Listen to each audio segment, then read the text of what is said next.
I got nightmares in my head, I fear thoughts build up until I can't hear. That my mind fills up into a creature, and it haunts me somewhere much deeper. I got nightmares in my head, I fear the thoughts build up until I can't hear. That my mind fills up into a creature, and it haunts me somewhere much deeper. Hello and welcome to True Crime Rocket Science, the most authentic voice in true crime. Well, things are starting to get really interesting in terms of these interviews, and I think we've now come to the biggest WTF, Barry's biggest WTF, and it is from this interview on February 28th, 2021. Bear in mind, within the timeline as it originally stood, this was around about 2 months before Barry would ultimately be arrested. Obviously, he was released and still is officially released, in terms of that. But this is certainly a big moment, a big milestone in terms of the interviews conducted by law enforcement. Now, it is actually quite a few pages long. It starts on page 66 and runs all the way to page 71. We are not going to deal with all of those pages. We're going to just deal with a section of it. But before we get to that, if you haven't subscribed to the channel, please do.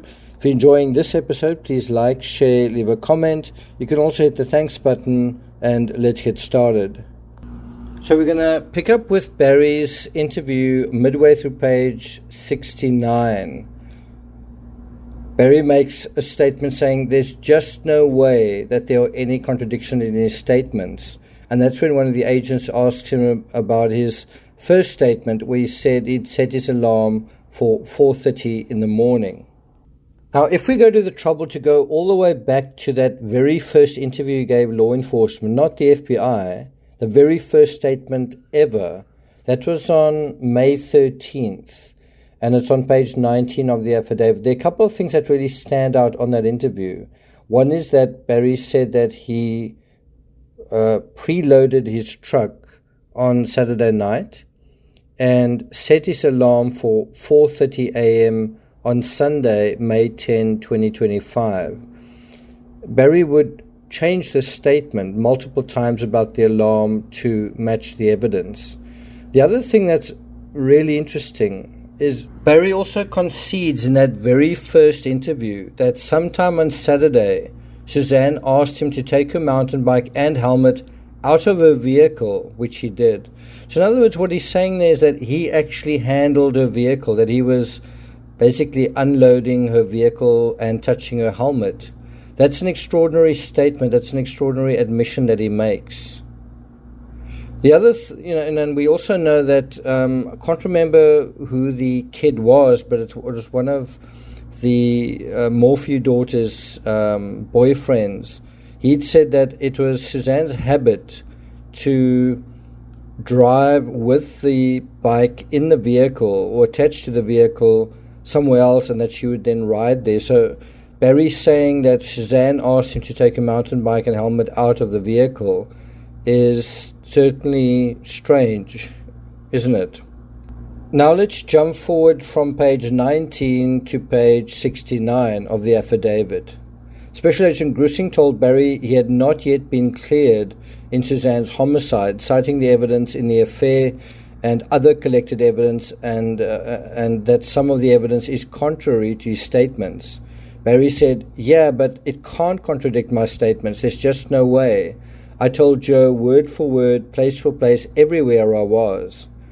Special Agent Grussing asked Barry about his first statement of setting his alarm for 4:30 in the morning. Barry stated, I don't remember setting the alarm. I might have told him that. So there's a very early issue with his statement, and it begins with the very first thing that he did on May 10th. Special Agent Grussing confirmed that he told him that. Barry said, but not my phone alarm, the clock alarm. But I said that thing so many times. I mean, maybe I didn't remember, but I know I wanted to get going early. And sometimes when I know I got to get up early, I set the alarm. Now, Barry's now changing the setting of the alarm from a phone alarm to a clock alarm. I wonder how many of you, when last one of you have used a alarm besides your phone? Anyone? Special Agent Grissing told Barry the FBI knew he was moving well before 4:30.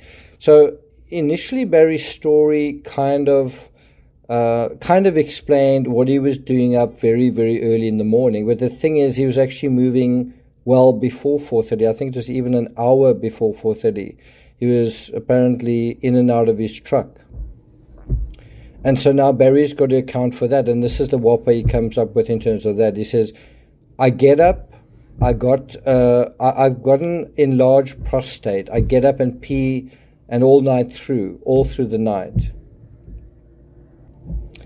On to the next page. Special Agent Grissing interrupted and told Barry he was outside in his driveway. So Barry's now conceding that he was up and about, he was going in and out, and but the agents are saying, our data is good enough that you can see you weren't walking around inside, you were walking around outside. Barry said, well, if I did anything outside, it wasn't anything wrong. So Barry's now kind of conceding, well, if I was outside, I didn't do anything wrong. Special Agent Grissing explained Barry's statements do not matter compared to the importance of him seeing the evidence.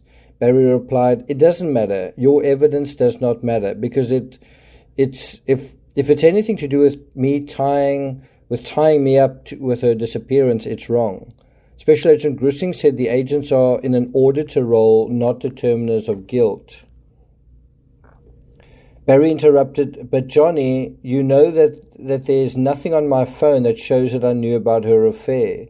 So I think I know what you guys are trying to do. You're trying to say if I knew about that, then I did something.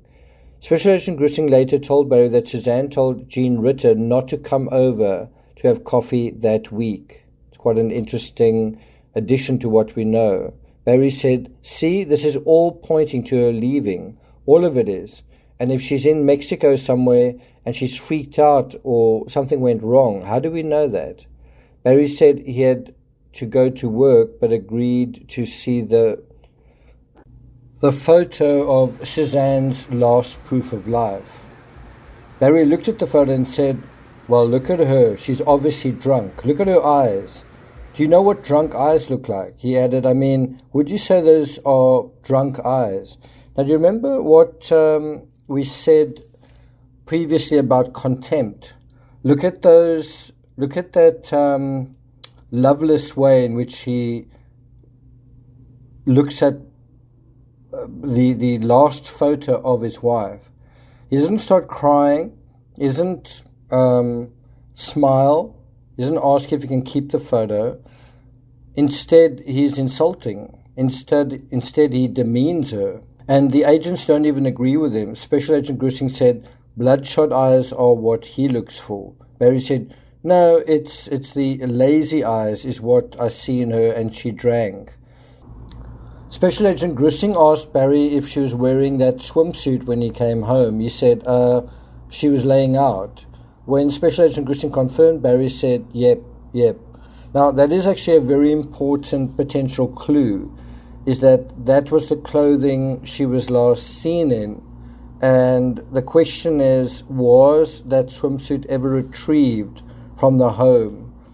And if it wasn't, was it retrieved from the gravesite? Was it retrieved from Moffat? Would be very interesting to know either way. And now we go to page 71.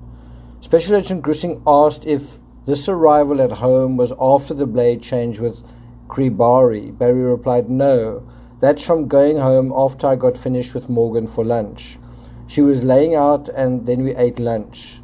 Special Agent Grissing said that the photo was taken later that day, and he replied, then she must have went back out when I left. Special Agent Grissing asked Barry if Suzanne was still laying out the second time he came back. Barry shook his head and said, I don't recall that. After a pause, he said, "I don't recall." Special Agent Grissing told Barry that when he arrived that afternoon, his phone went around the house quite a bit. Barry was nodding his head and saying,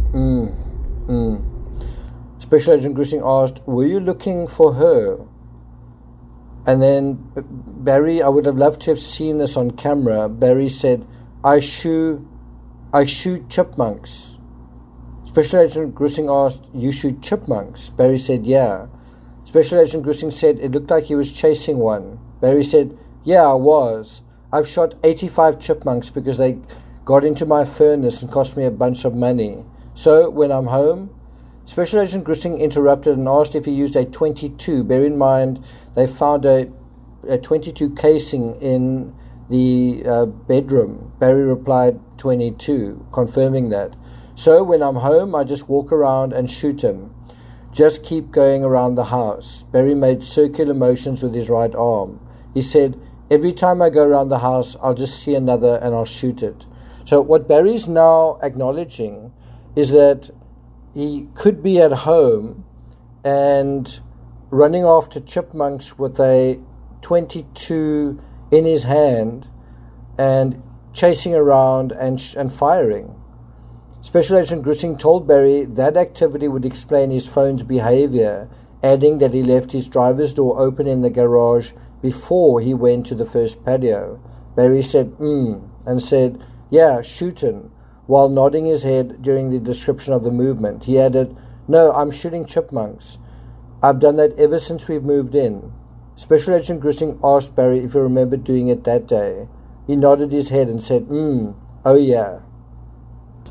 I'm not going to take it further than that. I just want to respond to someone who left a comment saying that they get very disorientated with the visuals and the images that they see in the videos and that they're not synced to what I'm saying. I do want to ask you, if I had to sync this whole idea of Barry chasing chipmunks, how would I do that? Would I need to Google a image of a chipmunk and then put that there so that you can see that is what a chipmunk looks like? So I just want also bear in mind my videos are being viewed barely 10,000 times, and it's just really not worth it for me to go to this much effort in terms of editing. So that's really the reason. If you're having difficulty keeping up with the narration and you're being disorientated by the images, I do want to recommend that you just turn off the video, or you don't look at the video. That might help you get a sense of what's in the affidavit. Anyway, thank you for listening, and I'll see you guys next time.